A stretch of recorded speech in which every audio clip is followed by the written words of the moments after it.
Under growing domestic and economic pressure, Iran seems to be reaching out to the United States. Its leaders are now talking about letting US companies invest in Iran, a major shift that may be aimed at starting new talks.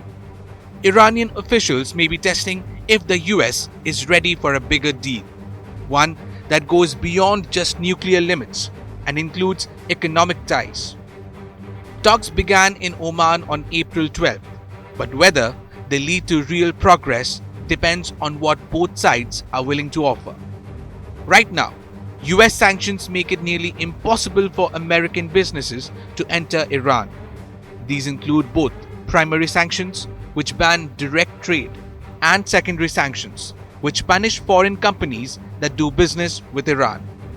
Iran's President Masoud Pezeshkian and Foreign Minister Abbas Araghchi have signaled they want more than just a return to the 2015 nuclear deal. They are asking for the US to lift both primary and secondary sanctions. Without that, no American company can legally invest. In October, Pezeshkian said Iran needs $100 billion in foreign investment to grow its economy.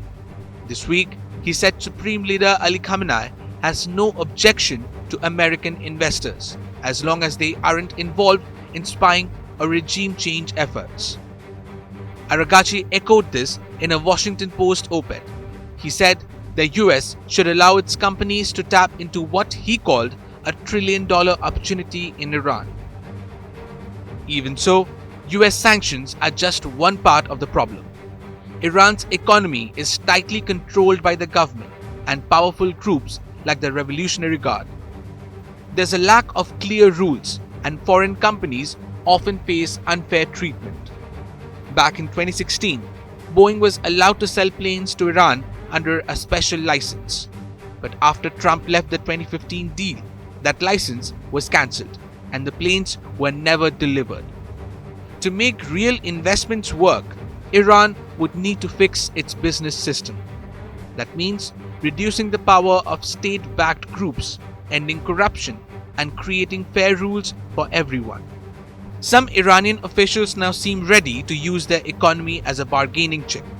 They point to Trump's business background and suggest a deal is possible if there's mutual economic benefit. Ali Larijani, a top Iranian politician, said Trump is a businessman. The US and Iran can create shared economic interests.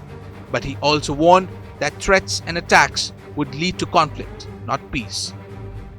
There's a sense that this time, Iran is more serious about including the economy in talks.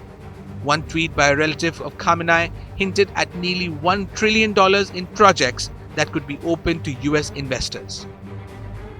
Still, others warn that unless Iran changes its aggressive regional policies, no deal will last.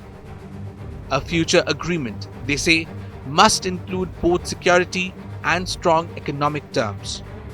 Iran's message is clear. The door is open for American business, but only if sanctions are lifted and a fair deal is made.